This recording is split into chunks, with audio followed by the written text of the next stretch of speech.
Oi, gente, bom dia de novo. É o Carlos aqui de novo. Hoje a gente vai falar da segunda parte de aves, tá? Então a gente vai começar aqui.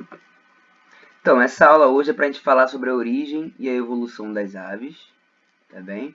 E os objetivos são relacionar os aspectos evolutivos e adaptativos que contribuíram para o surgimento das aves, tá? A gente vai ver de quem elas vieram, como é que elas estão, tá? E a gente vai querer distinguir os diferentes grupos de aves, sejam extintos ou atuais, tá bom? E caracterizar as aves quanto à morfologia externa.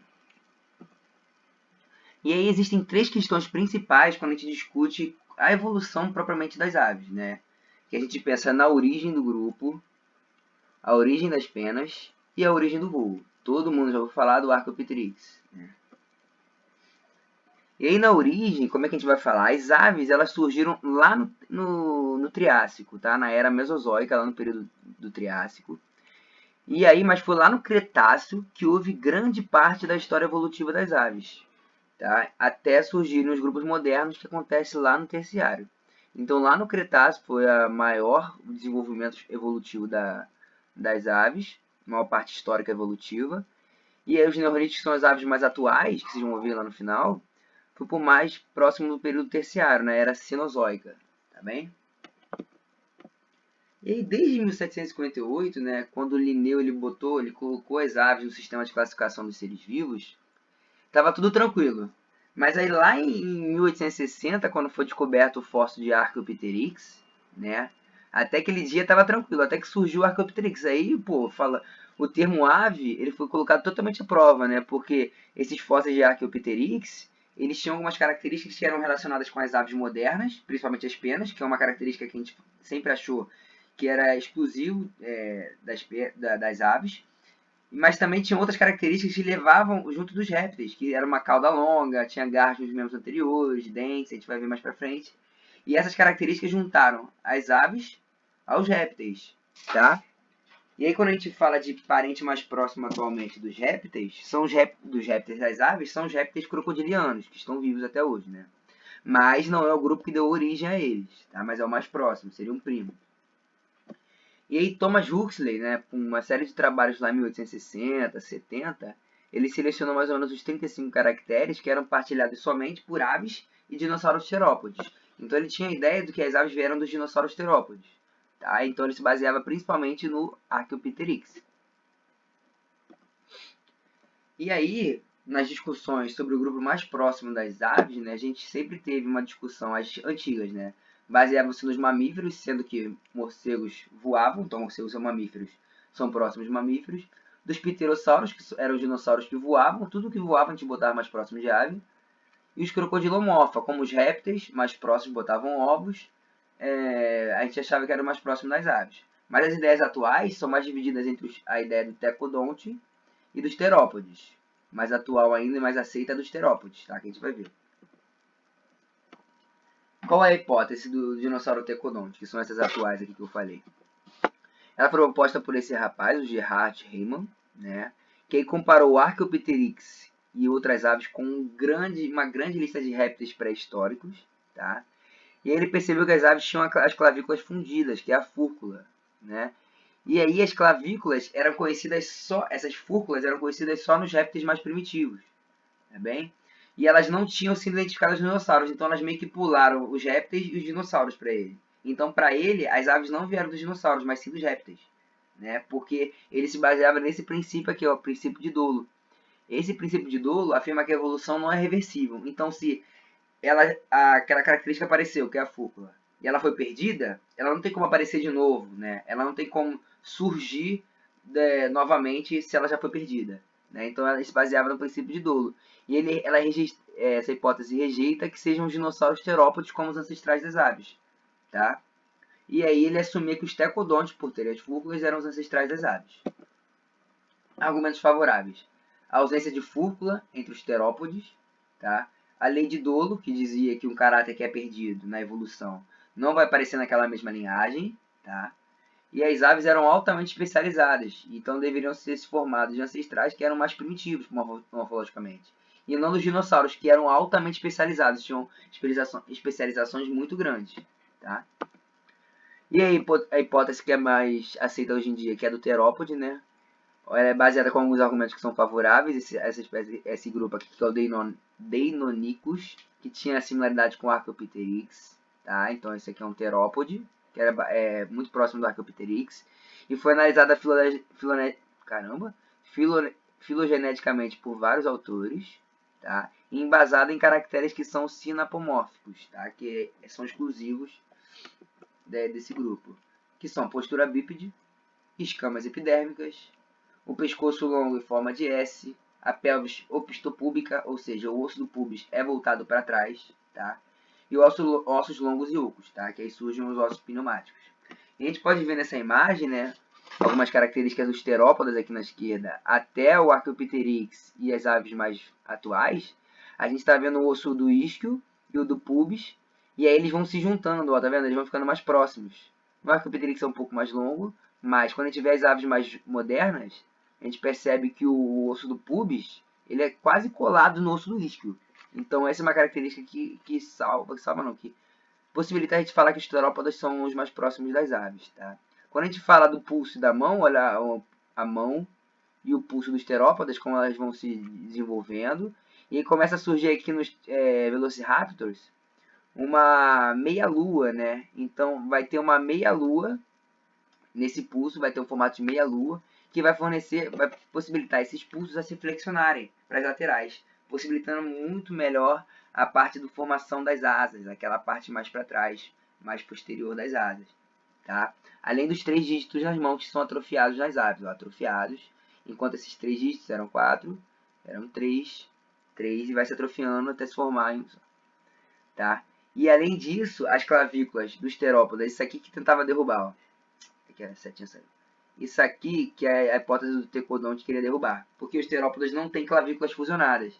Mas com o tempo, ó, por meio da derivação, os grupos mais próximos de terópoda foram se fusionando e a clavícula vai se flexionando, tá vendo? Ela vai ficando mais flexionada até chegar nas aves mais modernas e estarem bastante flexionadas para ajudar na formação da quilha, que se vão ver depois. Olha como é que ela não era fusionada. Aí ela fusionou, ficou fusionada, nos Velociraptor já flexionou bastante, no Archaeopteryx mais ainda, e nas aves modernas mais ainda.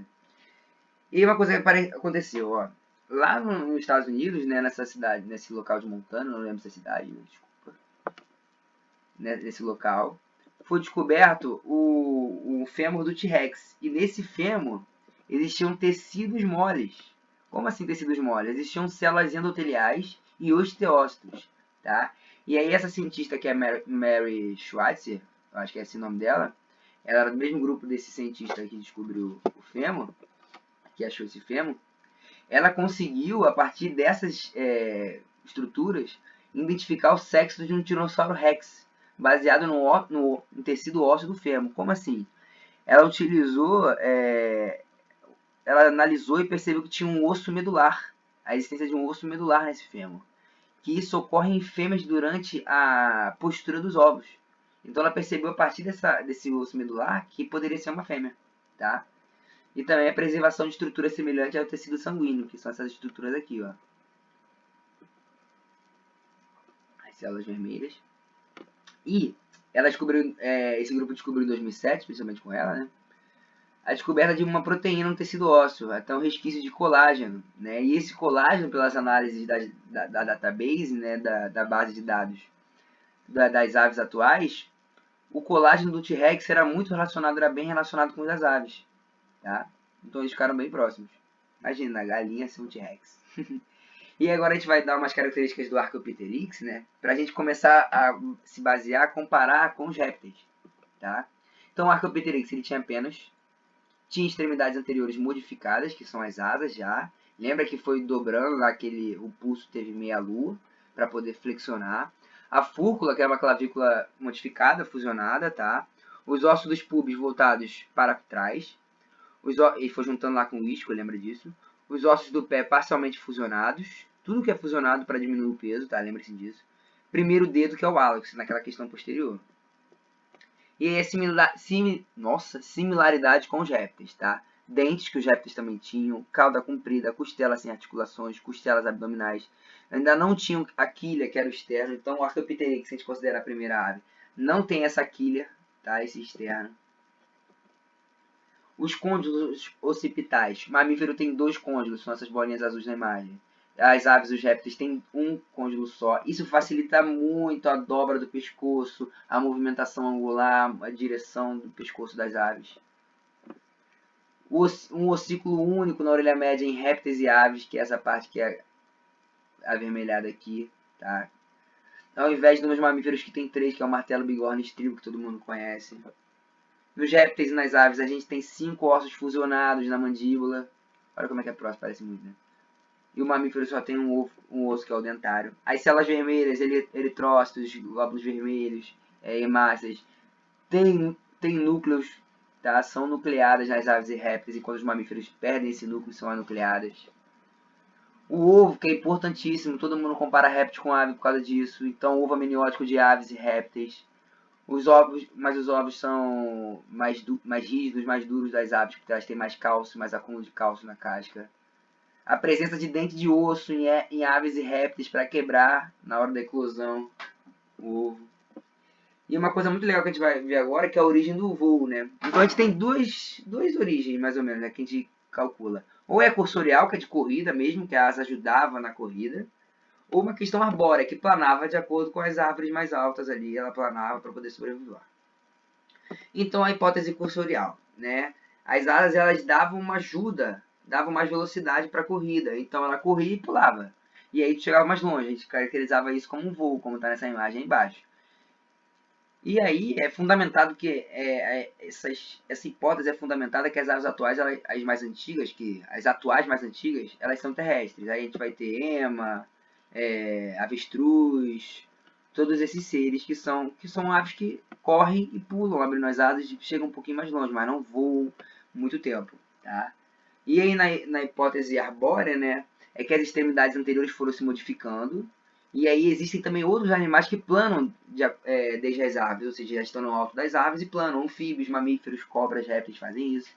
E também tem toda uma questão neurosensorial, né, que evidencia que essa hipótese seja certa. O cerebelo bem desenvolvido, que dá mais equilíbrio, percebe onde ela está, a altura. Os hemisférios e lobos ópticos que fazem perceber todo o ambiente em volta, a parte da manobra também. Tá? E aí uma outra parte foi do voo, agora das penas, né? A pena surgiu como? Tem 2 teorias, a insulação ou do voo. A teoria clássica é que a pena surgiu e voou, né? Serviu para ajudar no voo, as penas. É a primeira que vem lá da teoria clássica dos tecodontes, tá? Mas a teoria atual, que é mais aceita, que é que vem dos terópodes, é a parte da insulação, que a pena ela surgiu como uma parte de ajudar em manter a temperatura do corpo. Tá? Então a pena surgiu e aí com uma modificação durante o tempo as penas começaram a poder possibilitar o voo, tá? Possibilitar o voo, né? Mas surgiu primeiro por causa da temperatura, para manter a temperatura. Isso aparece nos coelossauros, que é um grupo de terápodas, tá? Terápodos, que estão bem relacionados às aves. E neles começaram a surgir as protopenas, que são penas ainda meio rústicas, né? E aí a gente pode perceber que as penas não estavam relacionadas com o voo. Né? Elas estavam relacionadas para manter o calor do corpo, nesse caso, né? E também ajudavam na seleção sexual, lá do começo, na outra aula, que ajudavam a atrair parceiros. Olha como é que elas poderiam ser cheias de pena, todo mundo. Não aquela espécie, aquele grupo que eu falei, né? São outros mais derivados, mais complexos.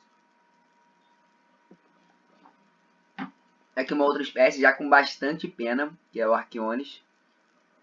Um grupo, no caso, né? Bastante pena que a gente pode ver no fóssil. Bem pequenininho. Se o ser humano tiver aqui, ó. Olha que desenho maneiro. Ele vai ser mais ou menos da altura, sei lá, bate no joelho um pouco acima da cintura, tá? É uma quase ave e tinha muitas penas, tá? Então, como é que seria essa cena do Jurassic World? Seria assim o mais certo, né? E aí a gente considera, hoje em dia, a gente tem os 2 grupos principais de aves mesmo, né? Que são as aves que a gente considera as aves modernas, para a direita aqui, que são as neornites, e as hemiantiornites, tá? Que são as consideradas mais antigas. Essas 2 linhagens. É o grupo mais diverso lá no Cretáceo, quando explodiu evolutivamente, quando explodiu uma grande variedade de aves na época lá do Cretáceo. E os neornídeos, que são as ancestrais das aves que a gente vê hoje, as aves modernas, tá?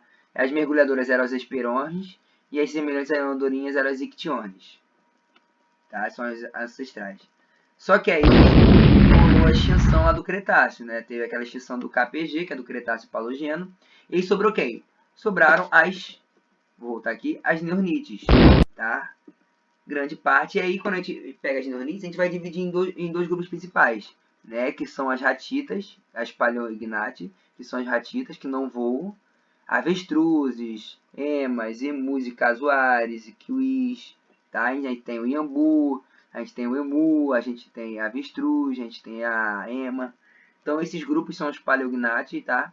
Que são as ratitas. A distribuição pelo globo delas, a divisão, quem é mais próximo de quem, e a divisão de acordo com o ano. E o outro grupo que são os neognate, tá? Que aí que estão as aves que voam mais, tá? As aves que praticamente a maioria delas voam, né? E aí a gente pode separar nesses grupos que são os neognate, tá? Eu acho que é isso, gente. Obrigado aí. Qualquer coisa pode perguntar ao Leandro ou ao Oscar. Você pode falar comigo. Não ligo, qualquer coisa é só falar. Tô lá no laboratório direto, tá? E pode pedir para eles também. Então, gente, obrigado aí. Tamo junto. Um beijo, um abraço. Até.